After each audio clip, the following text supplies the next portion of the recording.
দুনিয়াতে যত অদ্ভুত অদ্ভুত প্রশ্ন সব আপনি মুসা আলাইহিস সালামের মাথা থেকে পাবেন। বিভিন্ন বিষয়ে আল্লাহরে প্রশ্ন করতেন। সাইয়েদনা মুসা আলাইহিস সালাম আল্লাহরে বললেন, আল্লাহ আপনি আমার এমন একটা জিকির শিখাইয়া দেন যে জিকিরটার শব্দ আপনি আর আমি ছাড়া কেউ জানবে না। দিনে রাতে সব সময় এই জিকির আমি করব, আপনারে ডাকবো, কিন্তু শর্ত হলো এই জিকিরটা জানবে শুধু আপনি আর জানবো শুধু আমি। আল্লাহ বললেন, মুসা পড়ো লা ইলাহা ইল্লাল্লাহ। মুসা আলাইহিস সালাম কয়, মাবুদ এটা তো জাতীয় জিকির, সবাই জানে। আমি তো চাইছি এক্সেলেন্ট একটা জিকির, কারো কাছে নাই, শুধু আমি জানবো আর আমি পড়বো।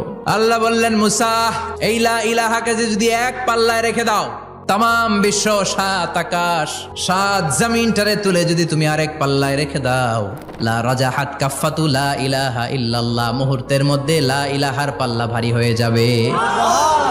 ও মুসা, তুমি যতই এক্সক্লুসিভ জিকির চাও, লা ইলাহার চেয়ে দামি জিকির আমার কাছে নাই।